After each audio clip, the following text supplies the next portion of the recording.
It's the Quizzo Cast, a behind-the-scenes look at the questions, writers, hosts, and players of Michigan's top pub trivia community. Here are your hosts, John Gay and Tom Whittaker. Welcome into episode number 3 of the Quizzo Cast. Now, normally we go behind the scenes of Quizzo, but this time we're actually going to go behind the scenes of something a little bit bigger. We've got one of our Quizzo hosts here who has been to, would you say, the pinnacle of trivia? I'd say so, yeah. I mean, other than Quizzo Detroit, of course.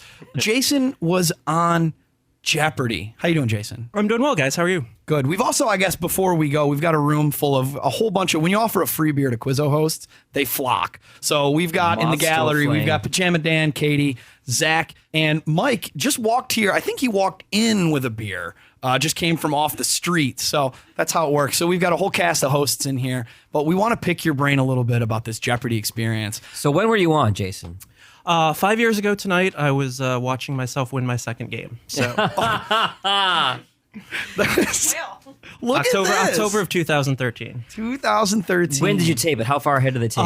It was the end of August, so I had about 5-6 weeks where I had to keep the results to myself and nobody else. Could you tell anybody, like your parents or? My parents actually came. They flew from Michigan to watch, and then I also had an aunt and uncle from San Juan Capistrano because we're allowed 4 seats. So cool. It was really good having them there. It was a lot of emotional support. Was there any bickering or debate in the family of who got the 4 seats? Because even if we were like second cousins, I'd be like, hey, man. Well, I mean, I also didn't tell many people, that I was going to tape, before I was on. So that made it easy. It was just, I told mom and dad, and then my sister couldn't make it. But then they're like, ask your aunt and uncle who live semi nearby. So that was the one part of the whole experience that was pretty easy. So how do you even qualify? How does the whole process start? Sure. So you start by taking the online test, which Jeopardy offers, every year or so. You have to get, so many questions right out of 50 on that test. And I had failed the online test like 7 times in a row and had pretty much resigned myself to the fact that I just, was not quite good enough to be on. So this is one submission a year? Correct. I finally passed one year, and they have auditions in 8 cities around the country. And as luck would have it, the year I passed, there was one in Detroit, the Weston Book Cadillac downtown. So interview there, and that's when you audition. Like, that's when they give you another test just to make sure you weren't cheating on the online test, because it's something that's easy to cheat on.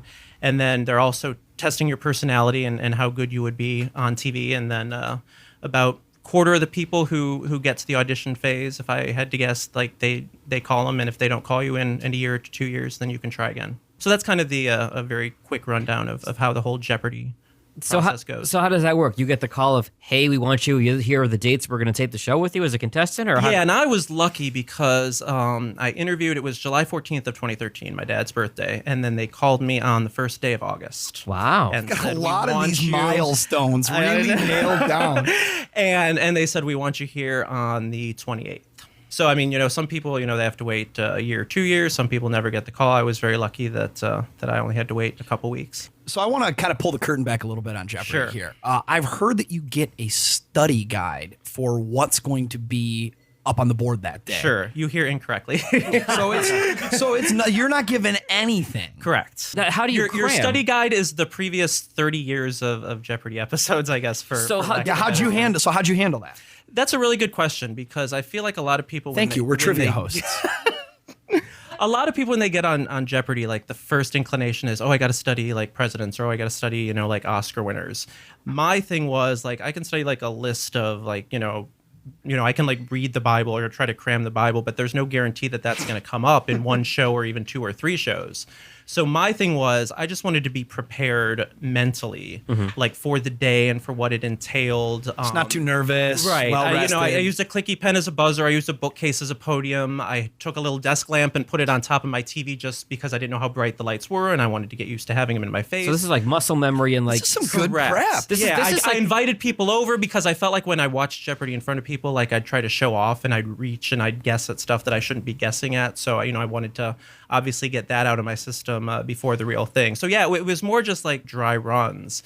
as opposed to like I'm going to be mentally prepared for like what the day entails, as opposed to like I'm going to cram these facts into my head in the next 4 weeks. This is the psychological term, I think, is state-dependent learning. Like you were trying to replicate the setting so that you'd be more relaxed when you got there. You feel it worked? Right. I'm going to pretend that I knew the phrase state-dependent learning, and that's what I was going to say. But absolutely, I really feel like... What is? I really feel like it gave me a leg up over everybody else who was there that day. Absolutely.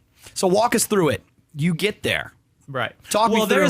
There's a story. There's a story before we get there. Yes, that actually only my family knows. So who thought Jeopardy was this riveting? You want to see behind the curtain? There's a hotel that a lot of Jeopardy contestants stay at. There's not a discount, but it's in Culver City. It's in Culver City where the Sony studios are, and there's a shuttle that runs between the hotel and the Sony studios. So, I'm trying to get some sleep. Obviously, it's one of the biggest, if not the biggest day of my life, and I'm keyed up. Aside from hosting Quizzo. Right. So I try to, exactly, from every time I have to step behind the mic for Quizzo. I eat breakfast, I go up to my room, I take a shower. I can see my watch from the shower, and I know the shuttle leaves at like a certain time. But I was also told it's like always late, and it'll always like wait for everybody. So I'm like, I just want to, give myself a few extra minutes to get my mind right. And so I get there I think it was 10 o'clock the shuttle left, and I get there like 10:05 or whatever. And I'm concerned because there's nothing out there, and I don't see any other contestants out there. And so I asked the front desk, I was like, so what about the Jeopardy show? I was told it leaves at this time, but it's usually late. She's like, oh yeah, that left. So fortunately there were cabs outside, and I was able to take a cab to the studios, but then it, just dropped me at like the generic public, entrance.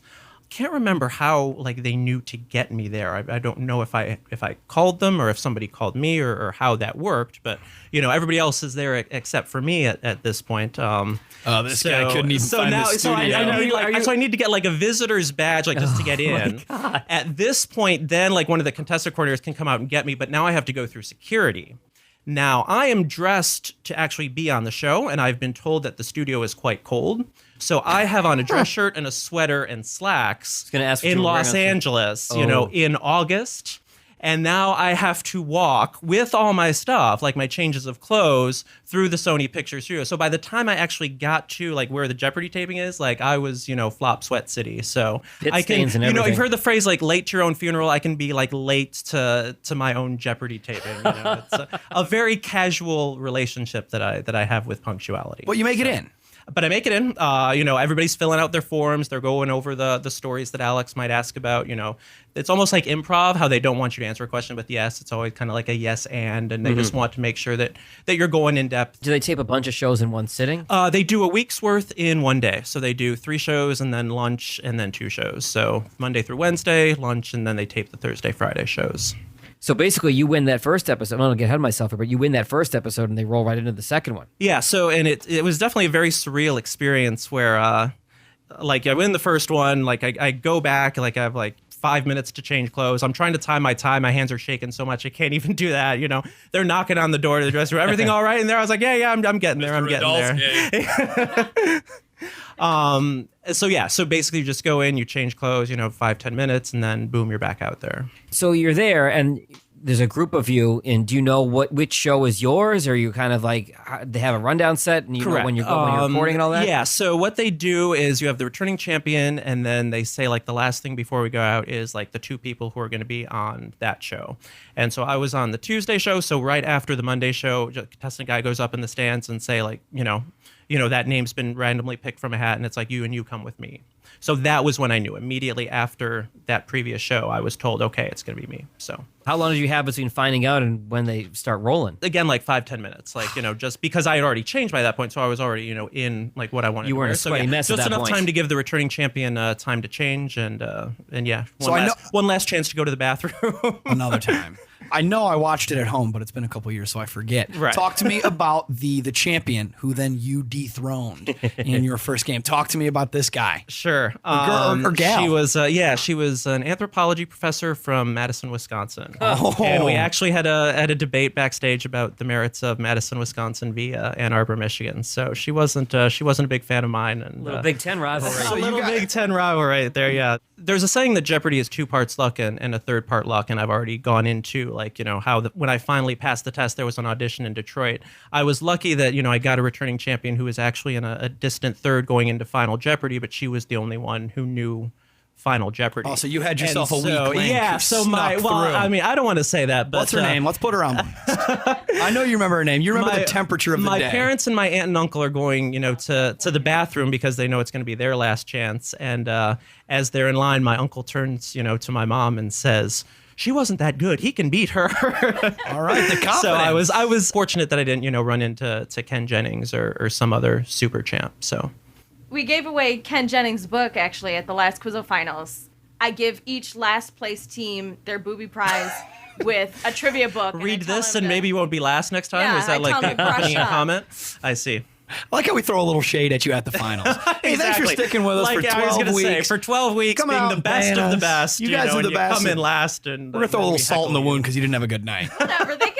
They get cash money when they come in. They work hard. Everyone has a good time. This time we had grilled cheese sandwiches. Nothing wrong with that. Chicago Doggos. Thank you very much. That food smelled good. I was too busy walking around running my trap, but I didn't try any, but it smelled good. I kept hanging out in the back corner over there. Jason, what's the moment like when they reveal the categories and you're like, I'd imagine you're on pins and needles because you're like, is this going to be stuff I know or shit that I have no idea? No, cat breeds. You're like, no. I was going to say, no, okay. Yes, that's a good one for me. Oh, I hate that one, Yeah, so yeah, and, it's... So like we do at home. Pretty much. Oh yeah, exactly like at home. So I won't go game by game. What was the favorite category you had? Where did you hit your stride? Like what was step back, you guys. Right. I have arrived. Right. The third part of luck is here. The end of my first game, I think I went on a run in Double Jeopardy where I got like 12 out of 13 in a row. And Let's go. Really Let's go. Get off me. It's my bus stop. Yeah, there was a question called Target and Site, which was basically about Target stores, which was basically a category about U.S. geography. Okay. There was a category about Family Feud hosts, and I'm obviously a huge game show nerd, so I, did pretty well, on that one. And then a category, kind of like our bookends category, begins and ends with G, that I also did pretty well on. So, I basically almost ran like half the Double Jeopardy board, and that allowed me to pull away and have it clinched going into final, which was an awesome feeling. So did you wager zero? I bet just enough to make sure that even if I get it wrong, person in second bets everything gets it right, that I still win by one. And, so you're doing the math quickly on the fly. Yep. And they give you loads of time to do that. Like they will give you as much time as you need to do that. Jeopardy's actually filmed in real time, so they actually take like whatever the time is for the commercial. They actually take that amount of time, so they can just splice it in. But for Final Jeopardy, they'll give you however long you need to get the math right. Like not just that extra long commercial, that 3-4 minutes. Oh, interesting. So I want to get more into I'm fascinated with the other people who are on Jeopardy. Sure. I mean, because there's like, what a story well, you have to to get remember, there. because I arrived late, like they're all like getting to know each other, like in the shuttle you're the bus odd and guy things out. like that. And then, here comes this guy, Disheveled. freaking sweating like a pig, disheveled, already, nervous AF. And so I was, you can say so as fuck on this podcast, But it's hip to say AF. That's true. He was trying to keep it classy. I was on Jeopardy 5 years ago. It was tight AF. But yeah, I mean, the other people. So was there anybody who like fuck this guy? Like I gotta beat this guy. Oh no! Like he's No, just no, like no. looking at me wrong. He's Like too nice of a guy for that. like so nobody like was there anybody was there anybody who stood out other than maybe the previous champion? Right, and that was that was always a concern. And there were two people who they tape on Tuesdays and Wednesdays, and they always have a couple extras just in case a contestant freezes or doesn't show up or whatever. Misses the and show. those two people had come from out of town, so so they watch the whole day. They don't get picked, but they know they're getting, on the next day. So they've already gone through the day. Like they know what to expect. And they were definitely a lot more relaxed than the rest of the room. Like we're all, like cats on pins and needles. And they've been through all this already. They've seen it. They've done it. And they just seemed a lot more relaxed. And I was these like, are the I hope I don't Thursday- have to face either of them. So the day 2 taping gives you an advantage. Well, if you've had to be there the day now, obviously, they had to sit, through 5 shows and their name doesn't get called. So that's obviously, you're mentally prepared to go and then they don't call your name. So that, obviously an adjustment there. But, Sure. But yeah, if to get to sit through that once probably was a bit of an advantage. Jason, we talked a lot about the behind the scenes stuff. I got to ask the question everybody's waiting for. Burning question. How much did you win? How did you do? I was going to say, like, you guys call yourself journalists over here. You're No, we don't. Nah, No, nobody no. Nobody called us that. So I won twice. So including the consolation prize for my loss, I walked away with $38,000. Wow! Congratulations. Yeah, it made up for a stretch of being unemployed / underemployed and some poor financial decisions from my youth. So I used it, socked it away, and now I have my own house in Ferndale, which I'm currently paying off. So that was the down payment on that. That's awesome. So what's the consolation prize? 1,000 for third, 2,000 for second. So how many nights did you win? So I won twice. Okay, and then what happened the third night?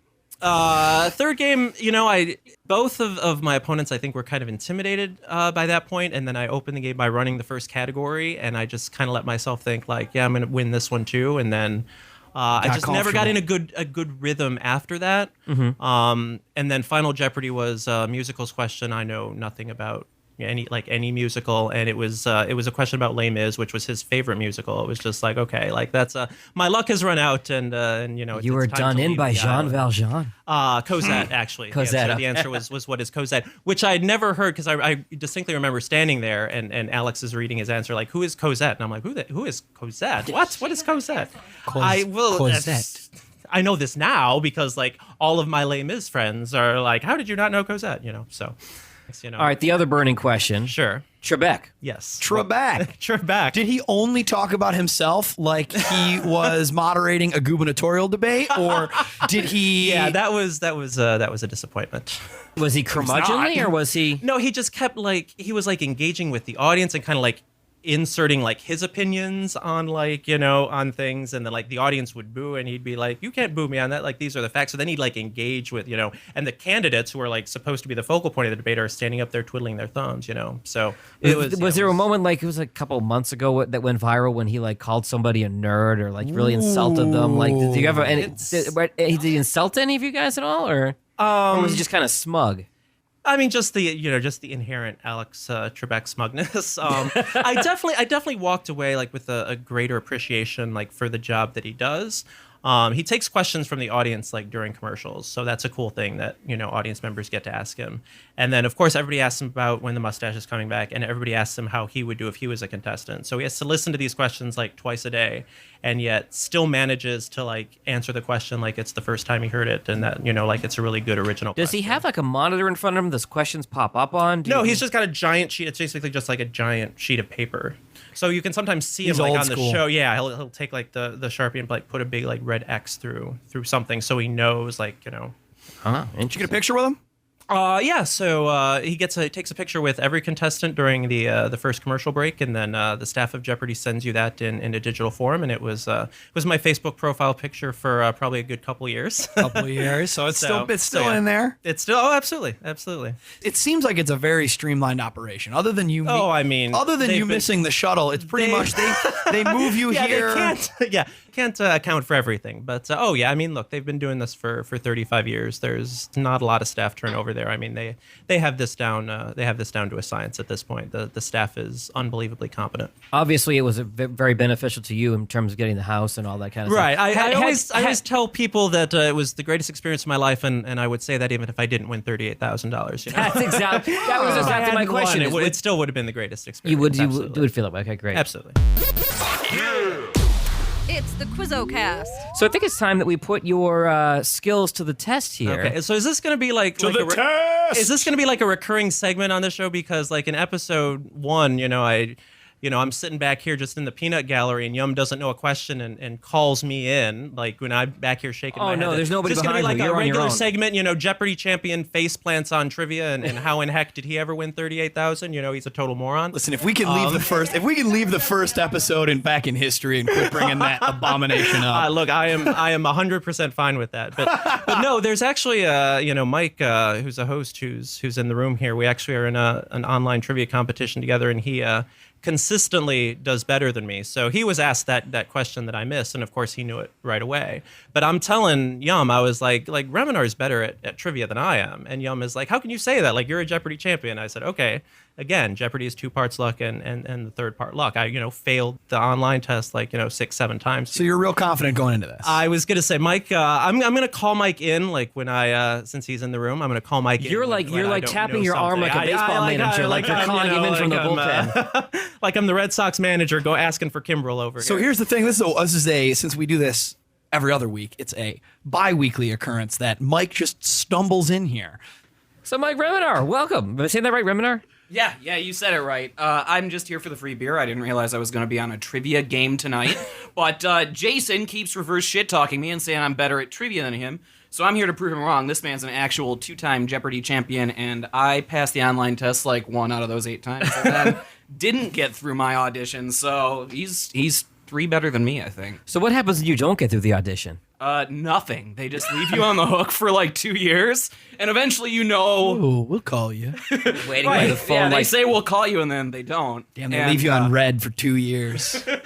Right, and then you just keep taking the online test, which I have done and not gotten another audition. So now the caveat here is you guys can't intentionally tank this. Like you keep heaping that's what I was praise on gonna each do. I other, was just saying gonna that the other one is intentionally better. take But this. no, To prove I my actually point. want to win this. I'm just like hedging it, like saying, no, I'm actually terrible at trivia. Right. I have no idea. We're why I'm setting here. expectations over here. Like I'm super competitive and I want to win everything too. I'm just setting expectations. All right, I do so not expect we to need a buzzer. Right. I was going to say, How do the or you episode... could ask us alternating questions. No. Or we So both. the episode that I'd like to leave in the past, I'm going to bring back up. Right. I used- can do John's chicken bagok. We used Okay. farm animal noises, so if you guys want to do that, or if you want to come up with your own buzzer, I can do John's. this is a chicken safe bagok. space. You enjoy the bagok? I enjoy the You got to bagok. be a Should we little both higher pitch bagok, than that. Or should I come up with It was slightly higher pitched. That's not what I meant a to do. different but, animal noise? bagok? What? Yeah. Okay, that was better.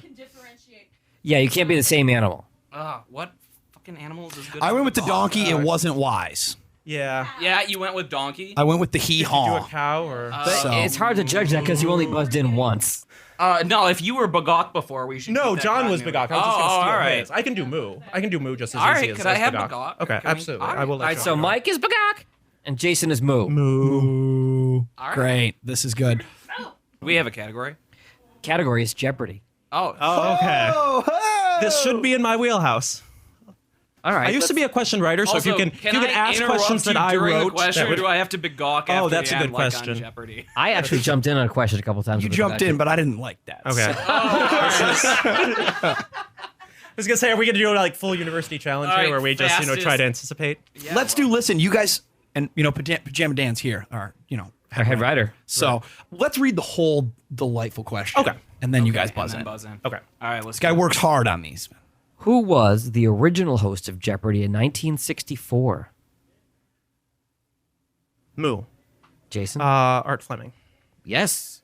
Point for Jason. I was about to buzz in and say Merv Griffin. Who's he? Who do I He's the have executive him producer of the confused whole with? shebang. Oh, yeah? exactly. All right, we're going to move to a question from the Jeopardy debut. First episode ever. Oh, so Very nice. this is answering it as of 19 right. whatever. This was on Alex Trebek's premiere episode. All right, let's Very do it. cool. In 1869, an American minister created what Oriental form of transportation? It's not specifically Oriental, but I would say it started. So Is the I'm least started- confident moo at a moo? started in the Orient. Go ahead. Jason with the moo. What is a rickshaw? What is a rickshaw? All right. So far, the Jeopardy champion is holding his own, predictably enough. as you predicted. All right, let's go back to John here. How much cash would you earn if you were a Jeopardy contestant and you swept a category in the double Jeopardy round? Moo. Jason? 3,000. Incorrect. It's tough to say. Ooh, sorry. 6,000? Hey, he's Oh on the shoot! board. Yeah, I got mine. Mike is on the board. Oh, yeah. He answered for I knew that. actually won he did know that. He actually swept did some that. categories. He remembers Yeah, what exactly. they were worth. But it depends on when the question was written, because aren't the double Jeopardy questions Currently. worth more now than they were 5 years ago? Correct. I was living in the past. So I guess we should have 20 been years in the past. we should have been a 'cause little that's- bit more clear. That was a modern Yeah, day question. 2000, All right, we can 2001 toss is when that they one. doubled. No, I We're not screwed up the tossing math. it. No, we're As not it is, tossing no, that. so we're 2-1. 2-1. Okay. Yeah. This is bar We're not trivia. tossing. We're I not just- tossing points. It was 20 years ago. It's not like it happened like getting rid of a yesterday. question, no matter how bad it is. Yeah, this is a Quizzo podcast. If you've got, like, honestly, if you've got That has to stay in. half of my gigs, if you have a team name that offends another team, I'm giving you a point for that. I like it. All right, Tom. All right, I want to go back to the Jeopardy debut. Okay. We're going back. We're going back in the Wayback Machine. A 1920s hunting trip to Canada inspired what food preservation method now used by the Bird's Eye brand? Freezing? Freezing.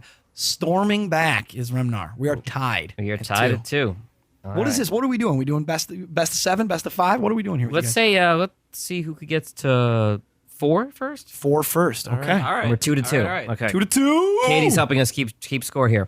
What longtime talk show sidekick holds the single-day Celebrity Jeopardy record, winning $68,000 for St. Jude Children's Research Hospital? Mike? Kathy Lee Gifford? That is incorrect. Moo. Andy Richter? That is correct. Oh, Richter. I think I have heard that before. I was just trying to think of talk show sidekick. I was trying to... Kathy Lee Gifford's the lead on all her You're right. Not when she was with Regis. Not It when was she was Regis with and Regis, Kathy no. Lee. Yeah, that's what I was thinking of. Like, Yeah, right. Regis and Kathy Lee, I guess he was the more famous one at the time. Which... All right, our Jeopardy champion can clinch it with one more, Tom. Clinch it. All right, and, here we go. All right. And we're gonna give him one that he should, if he really remembers his experience, he should know. Whoa, Okay. I'm down by 2. Well, considering I didn't know how much the double Jeopardy round was worth when I, like that would be one you would think I would know with my experience, and I still, kicked that one away. So All right, it's 3-2. there's no question so easy right, that I let's do can't it. screw it up, So Alex, we know, is the host of Jeopardy. Who's the announcer? Moo. Johnny Gilbert. Johnny Gilbert. For the 90 win. in his 90s and I still would like to protest that you gave the Jeopardy champion a bunch of Jeopardy. Here's You gotta beat him in his own game to win that it. is in his own game, and also a very fair critique, I must say. So tonight we have proven that once a Jeopardy champion, always a Jeopardy champion. Congratulations, Jason. Thank you. And while you're here, you want to promote your Quizzo gigs? Absolutely. Wednesday nights, 7 o'clock at Maple Theater. Maple's a really, really cool place. Some Jeopardy aspirants there. It's probably the only Quizzo gig where more wine than beer is drunk during the game. It's quite a high class, and they take their trivia very seriously, which I do as well. So I enjoy hosting there.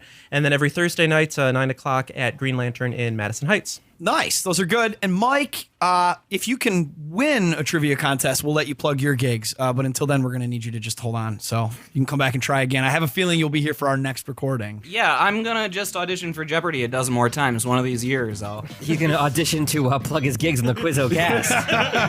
so that I can plug my gigs. If you'd like to know where Mike and Jason and all of us are, you can check out our brand new website, which is QuizzoUSA.com. Newfangled website. Check it out. It's good. This has been the Quizzo Cast. Listen to all of our episodes in Apple Podcasts, Google Podcasts, Spotify, or wherever you download podcasts. Find Quizzo on Facebook and Instagram at Quizzo Detroit, or follow us on Twitter at Quizzo. See you at the bar.